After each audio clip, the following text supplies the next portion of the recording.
Hi, my name is Ivannie and I'm an intern here at the Colorado Learning Center of Human Anatomy. And today we are going to be talking about the kidney. Now, if you watched our earlier video on the liver, the kidney is actually very similar. They're both filtration organs. So what the kidney actually does is it regulates and it filters out our salt, our electrolytes, our minerals, from our food and from our meds and from any other toxins that we have. So the outside part of the kidney is called the medulla, and you'll see these pyramid structures. So the calyx and the pyramids right here is where all the filtration of the kidneys happen. So it filters all of those things out and it excretes them as urine. So the urine actually travels down a cord that's usually connected right here called the ureter all the way to our bladder. The kidney actually filters about 20 quarts of fluid a day. About 2 units of that usually ends up as urine, which usually holds in your bladder for about 1 to 8 hours.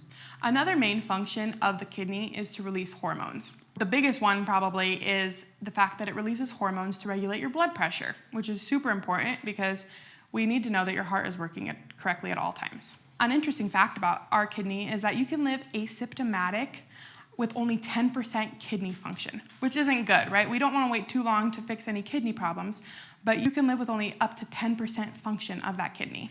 And your kidney is working hard constantly. You don't want that thing to not be working correctly for you. With all of that being said, the biggest recommendation to help your kidney function and to help filter out all of those minerals and electrolytes and to maintain those correct levels your body needs is to drink water. Now, when we don't drink water, things like kidney stones happen, which we actually get a lot of questions about.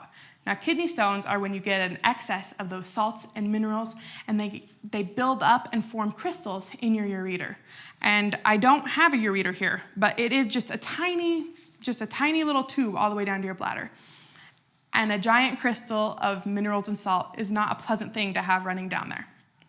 Usually they tell you to just pass them along and they'll monitor, but if they're too big, they'll have to use like shocks and things like that to try to break them up and disintegrate them a little bit.